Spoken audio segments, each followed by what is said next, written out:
بسم اللہ الرحمن الرحیم۔ اللہم تجعل القرآن ربیع قلبی و نور صدری و جلاء حزنی و ذہاب ہمی۔ اے اللہ، تو قرآن کو میرے دل کی بہار، میرے سینے کا نور، میرے غم میں روشنی اور میری پریشانی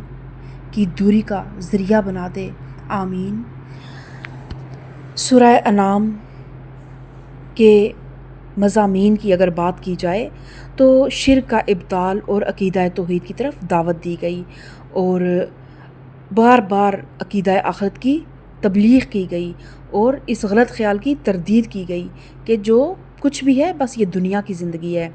اور اس کے علاوہ زمانہ جاہلیت کے جو توہمات تھیں ان کی تردید کی گئی، اور اس کے علاوہ نبی کریم صلی اللہ علیہ وسلم کی دعوت پر اس کے خلاف جو لوگوں کے اعتراضات تھے ان کا جواب دیا گیا، اور پھر آپ صلی اللہ علیہ وسلم کی طویل جدوجہد کے باوجود جب آپ کی دعوت نتیجہ خیز نہ ثابت ہوتی ہوئی آپ کو نظر آئی تو عام مسلمانوں کے دل میں بھی اور آپ صلی اللہ علیہ وسلم کے دل میں بھی اضطراب اور دل شکستگی کی ایک کیفیت پیدا ہو رہی تھی۔ اس پر اللہ تعالیٰ نے تسلی اور تشفی دی، اور پھر ہم نے پچھلے لیکچر میں پڑھا کہ اللہ تعالیٰ نے بنی اسرائیل سے مخاطب ہو کے ان کو بتایا کہ حضرت موسیٰ علیہ السلام کو جو تعلیمات دی گئی تھی وہ کیا تھیں، اور دین پہلے دن سے وہی ہے جو حضرت آدم لے کر آئے، وہی دین پھر انبیاء علیہ السلام اپنی اپنی بستیوں میں لے کے گئے، اور وہی دین پھر حضرت ابراہیم علیہ السلام لے کر آئے، اور وہی دین پھر آج کے دور تک کے مسلمانوں میں جو ایک برحق دین ہے وہ وہی دین ہے جو پہلے دین اسلام اللہ تعالیٰ نے پسند کیا تھا انسانوں کے لیے۔ تو پھر اللہ تعالیٰ نے فرمایا سورہ انعام میں ہی آیت نمبر 155 میں اللہ تعالیٰ فرماتا ہے کہ اسی طرح ہم نے ایک کتاب نازل کی ہے، برکت والی کتاب، پس تم اس کی پیروی کرو اور تقویٰ کی روش اختیار کرو، بعید نہیں کہ تم پر رحم کیا جائے۔ اب تم یہ نہیں کہہ سکتے کہ کتاب تو ہم سے پہلے کے 2 گروہوں کو دی گئی تھی اور ہم کو کچھ خبر نہ تھی کہ وہ کیا پڑھتے پڑھاتے تھے۔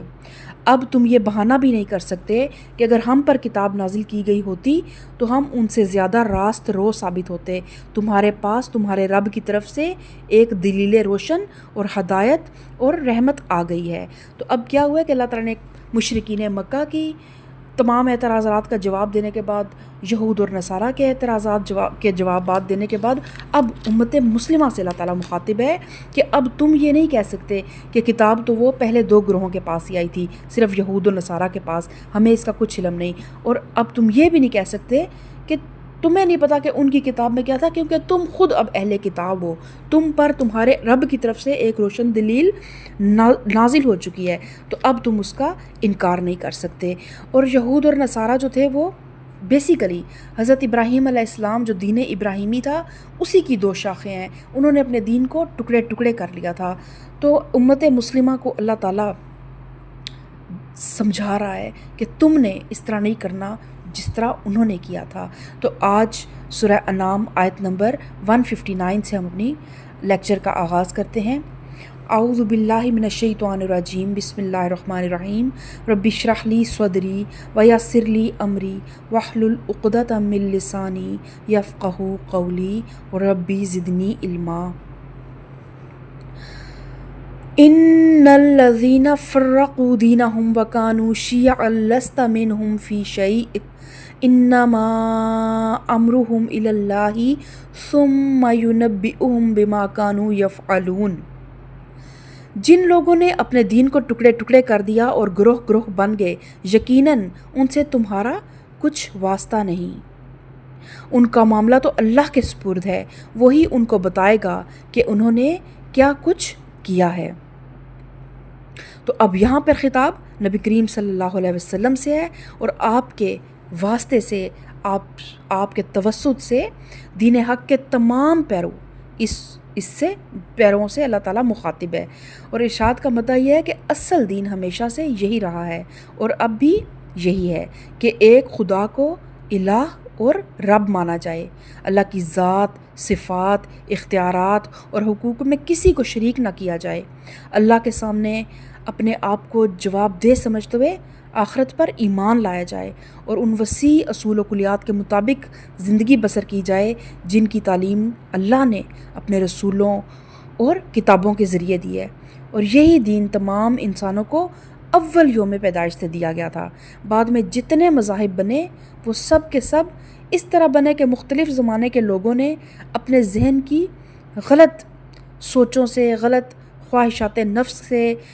اور یا عقیدے کے غلوف سے اس دین کو بدل دیا اور اس میں پھر نئی نئی باتیں شامل کر دیں۔ اس کے عقائد میں اپنے اوہام اور قیاسات اور فلسفوں سے کمی بیشی اور ترمیم اور تحریف کی، اس کے احکامات میں بدعات کے اضافے کر دیے، خود ساختہ قوانین بنائے، جزیات میں موشگافیاں کیں اور فروعی اختلافات میں مبالغہ کیا، اہم کو غیر اہم اور غیر اہم کو اہم بنا دیا۔ اس کے لانے والے انبیاء اور اس کے علم برداروں اور بزرگوں میں سے کسی کی عقیدت میں غلوف کیا اور کسی کو محض بغض اور مخالفت کی بنا پر دشمنی اس سے مول لے لی۔ اس طرح بے شمار مذاہب اور فرقے بنتے چلے گئے اور ہر مذہب اور فرقے کی پیدائش نوع انسانی کو متخاصم گروہوں میں تقسیم کرتی چلی گئی۔ اور اب جو بھی کوئی انسان اس بات کا دعویٰ کرتا ہے نا کہ وہ دین حق کا اصل پیرو ہے، تو پھر اس کے لیے حکم کیا ہے کہ اس کا ان ساری گروہ بندیوں سے کوئی تعلق نہیں ہونا چاہیے۔ وہ ان ساری گروہ بندیوں سے اپنے راستے الگ کر دے اور یکسو ہو کر ایک اللہ کی عبادت کرے اور دین ابراہیمی اور دین محمدی کا پیرو بن جائے۔ اور پھر اللہ تعالیٰ فرماتا ہے من جاء بالحسنۃ فلہ عشر امثالها ومن جاء بالسیئۃ فلا یجزی الا مثلها وهم لا یظلمون۔ جو اللہ کے حضور نیکی لے کر آئے گا اس کے لیے 10 گنا اجر ہے، اور جو بدی لے کر آئے گا اس کو اتنا ہی بدلہ دیا جائے گا جتنا اس نے قصور کیا ہے، اور کسی پر ظلم نہ کیا جائے گا۔ یعنی اللہ تعالیٰ کی رحمت دیکھیں کہ جو نیکی کرے گا اس کے لیے 10 گنا اجر ہے، اور جو بدی کرے گا اس کو صرف اتنا ہی سزا دی جائے گی جتنا اس نے گناہ کیا۔ اور اسی طرح جب انسان برائی کا ارادہ کرتا ہے تو فرشتوں کو اس وقت تک لکھنے کی اجازت نہیں ہوتی جب تک انسان اس گناہ کو کر نہ گزرے، لیکن اگر انسان نیکی کا جیسے ہی ارادہ کرتا ہے تو اللہ تعالیٰ اس نیکی کے ارادے پر بھی اس کا اجر لکھنا شروع کروا دیتے، تو فرشتے اس نیکی کا ارادہ کرنے پر بھی اس کا اجر لکھنا شروع کر دیتے ہیں۔ اور یہ اللہ تعالیٰ کی رحمت ہے جس نے پورے کائنات کو اپنے احاطے میں لیا ہوا ہے۔ اور پھر آپ صلی اللہ علیہ وسلم کو اللہ تعالیٰ مخاطب کر کے فرماتے ہیں، آیت نمبر 161، قُلْ إِنَّنِي هَدَانِي رَبِّي إِلَىٰ صِرَاطٍ مُسْتَقِيمٍ دِينًا قَيِّمًا مِلَّةَ إِبْرَاهِيمَ حَنِيفًا وَمَا كَانَ مِنَ الْمُشْرِكِينَ۔ اے محمد صلی اللہ علیہ وسلم کہو میرے رب نے بالیقین مجھے سیدھا راستہ دکھا دیا ہے، بالکل ٹھیک دین جس میں کوئی ٹیڑھ نہیں، ابراہیم کا طریقہ جسے یکسو ہو کر اس نے اختیار کیا تھا اور وہ مشرکوں میں سے نہ تھا۔ اور ابراہیم کا طریقہ یہ اس راستے کی نشاندہی کے لیے مزید ایک تعریف ہے۔ صراط مستقیم کی تعریف کے لیے ایک مزید تعریف اللہ تعالیٰ نے کیا کر دی کہ ابراہیم کا طریقہ، اگرچہ اس کو موسیٰ کا طریقہ یا عیسیٰ کا طریقہ بھی کہا جا سکتا تھا، لیکن حضرت موسیٰ کی طرف دنیا نے یہودیت کو اور حضرت عیسیٰ کی طرف مسیحیت کو منسوب کر رکھا تھا، تو اس لیے ابراہیم کا طریقہ فرمایا کہ حضرت ابراہیم کو یہودی اور عیسائی دونوں گروہ برحق تسلیم کرتے تھے اور اپنا جد امجد تسلیم کرتے تھے، اور وہ دونوں یہ بھی جانتے تھے کہ وہ یہودیت اور عیسائیت کی پیدائش سے بہت پہلے گزر چکے ہیں۔ اب نیز یہ مشرکین عرب بھی اپنے آپ کو ابراہیم علیہ السلام کی اولاد میں سے سمجھتے تھے، تو پھر ان کو بھی ان کی جہالت کے باوجود کم سے کم اتنی بات انہیں بھی تسلیم کرنی تھی کہ کعبہ کی بنا رکھنے والا پاکیزہ انسان خالص خدا پرست تھا، نہ کہ بت پرست۔ تو اللہ تعالیٰ نے تینوں گروہوں کو اس ایک آیت میں جواب دے دیا کہ ابراہیم کا طریقہ تھا اور وہ مشرکین میں سے نہیں تھا۔ اور پھر بہت خوبصورت آیت ہے آگے، قُلْ إِنَّ صُلَاتِي وَنُسُكِي وَمَحْيَايَ وَمَمَاتِي لِلَّهِ رَبِّ الْعَالَمِينَ لَا شَرِيكَ لَهُ وَبِذَلِكَ أُمِرْتُ وَأَنَا أَوَّلُ الْمُسْلِمِينَ۔ کہو میری نماز، میرے تمام مراسم عبودیت، میرا جینا اور میرا مرنا سب کچھ اللہ رب العالمین کے لیے ہے، جس کا کوئی شریک نہیں، اسی کا مجھے حکم دیا گیا ہے، اور سب سے پہلے سر اطاعت جھکانے والا میں ہوں۔ کہو کیا میں اللہ کے سوا کوئی اور رب تلاش کروں، حالانکہ وہی ہر چیز کا رب ہے۔ یعنی ایک کوئی بھی ذی شعور انسان کس طرح اللہ کو چھوڑ کے کسی اور کو پکار سکتا ہے؟ یعنی کائنات کی ساری چیزوں کا رب اللہ ہے، تو انسان کا رب کیسے کوئی اور ہو سکتا ہے؟ کس طرح یہ بات معقول ہو سکتی ہے کہ ساری کائنات تو اللہ کی اطاعت کے نظام پر چل رہی ہو، اور کائنات کا ایک جز ہونے کی حیثیت سے کسی انسان کا اپنا وجود اس تمام نظام کی مخالفت میں وہ کوئی نیا رب تلاش کرے؟ تو یہ اگر کوئی انسان تھوڑا سا بھی شعور رکھتا ہو تو وہ صرف ایک بار نہ صبح سے لے کے شام تک کے تمام معمولات زندگی کو دیکھے، کائنات کا مشاہدہ کرے، سورج کے آنے، رات کے آنے، ہواؤں کے چلنے، موسموں کے بدل کر آنے جانے میں ہر چیز اللہ کے حکم کی پابند ہے، ہر چیز نے اپنا سر تسلیم خم کیا ہوا ہے۔ جس طرح اللہ نے ان کو پہلے دن حکم دیا اس طرح وہ اپنے عمل پہ لگے ہوئے ہیں، جو اللہ نے ان کو کرنے کا حکم دیا۔ واحد ایک انسان ہے جو اپنے اس مدار کو توڑ کر باہر نکلتا ہے اور بار بار حدوں کو توڑتا ہے۔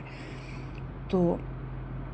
یہاں پہ پھر یہ ایک دلیل دی گئی ہے کہ میں کوئی اور رب تلاش کروں، حالانکہ وہی ہر چیز کا رب ہے۔ ہر شخص جو کچھ کماتا ہے اس کا ذمہ دار وہ خود ہے، کوئی بوجھ اٹھانے والا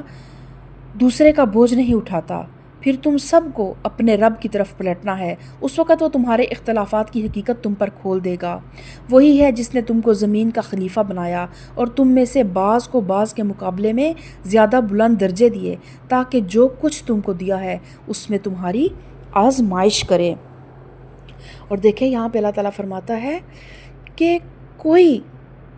وَلَا تَزِرُ وَازِرَةٌ وِزْرَ أُخْرَىٰ، کہ کوئی اس دن کسی کا بوجھ نہیں اٹھائے گا۔ ہر انسان اپنی پیٹھ پر اپنے عملوں کا بوجھ لادے ہوئے ہوگا۔ اس دن کوئی کسی کی نہ سفارش کر سکے گا، نہ کوئی کسی سے اس کے بوجھ کو ہلکا کر سکے گا۔ اور ہر شخص خود اپنے عمل کا ذمہ دار ہے، کسی کے عمل کی ذمہ داری دوسرے انسان پر نہیں ہے۔ لیکن امت محمدی ہونے کی وجہ سے ہم تمام مسلمانوں پر امر بالمعروف اور نہی عن المنکر کا فریضہ فرض ہے، پہنچانا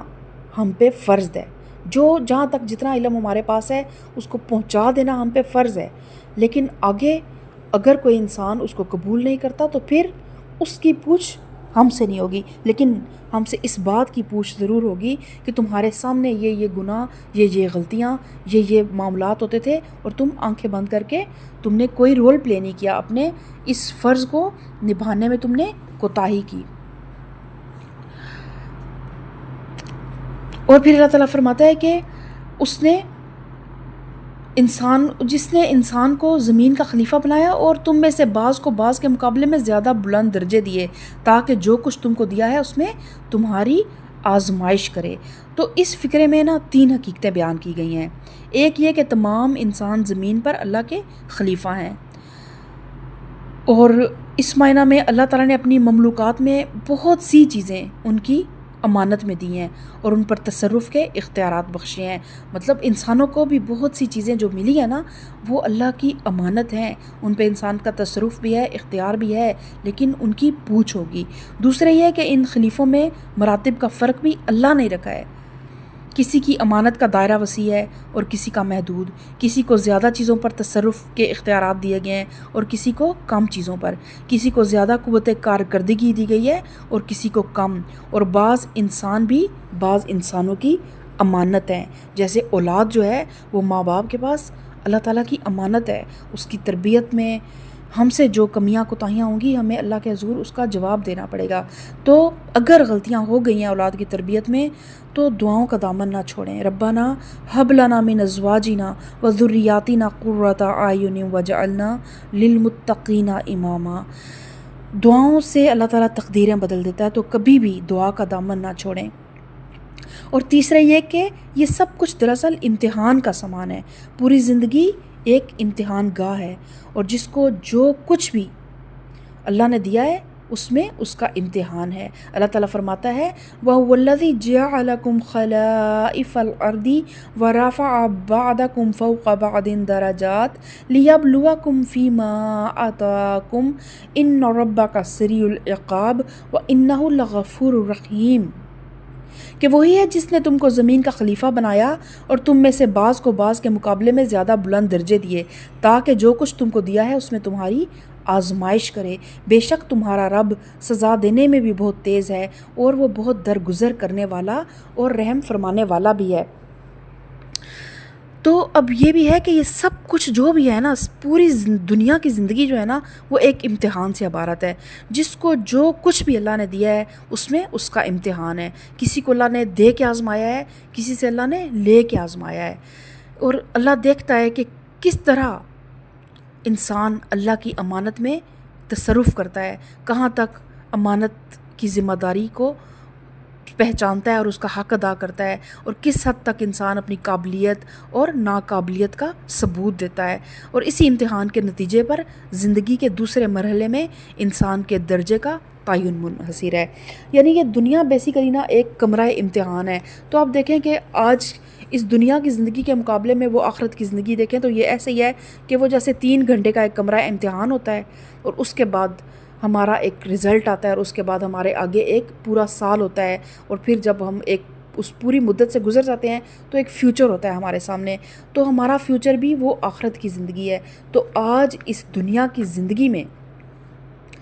ہمارا اگر پیپر اچھا ہوگا، ہم نے جو بھی اللہ تعالیٰ نے ہمیں امانتیں دی ہیں جب ہم نے ان کا حق ادا کیا ہوگا، تو ہی ہماری اس آخرت کا دار و مدار جو ہے نا وہ ہماری اس دنیا کی زندگی پر ہوگا۔ دنیا آخرت کی کھیتی ہے، تو اس دنیا میں اگر کوئی امیر ہے، کوئی غریب ہے، کسی کو اللہ تعالیٰ نے حسن دے دیا، کسی کو اللہ تعالیٰ نے فراست دے دی ہے، تو جو اللہ نے آپ کو دیا ہے اس پہ راضی رہیں، اور اس میں آپ دیکھیں کہ آپ ہر انسان کو نا اللہ تعالیٰ نے ایک مکمل پیکج دے کے بھیجا ہے۔ تو کبھی کسی دوسرے کی خوبصورتی سے، کسی دوسرے کے بظاہر نظر آنے والی نعمتوں سے مروب نہ ہوں، اپنے آپ کو تسخیر کریں، اپنے اندر جو ہے نا جھانکیں اور اپنے آپ کو، اپنی شخصیت کو اجاگر کریں۔ تو ہر انسان ایک ہیرا ہے۔ سمجھیں کہ ہمیں لگ رہا ہوتا ہے کہ ہم واقعی کوئلہ ہیں، لیکن کوئلہ بھی جب جو ہے نا صبر کے ساتھ مسلسل ایک ریاضت کرتا ہے تو وہ کوئلہ پھر ہیرا بن جاتا ہے۔ تو اللہ تعالیٰ بس ہمیں اس دنیا کی زندگی کے امتحان میں ایمان کے ساتھ، امانت داری کے ساتھ، دیانت داری کے ساتھ، سچائی کے ساتھ اور خلوص کے ساتھ اس امتحان کو حل کرنے کی توفیق عطا فرمائے، اور آخرت میں اللہ تعالیٰ ہمارا نامہ اعمال ان خوش نصیب لوگوں میں ٹھہرائے جن کو ان کا نامہ اعمال، آخرت میں اللہ تعالیٰ ہمیں ان خوش نصیب لوگوں میں شامل فرمائے جن کا نامہ اعمال ان کے دائیں ہاتھ میں دیا جائے گا۔ آمین ثم آمین۔ سبحان ربک رب العزت عما یصفون وسلام علی المرسلین والحمد للہ رب العالمین۔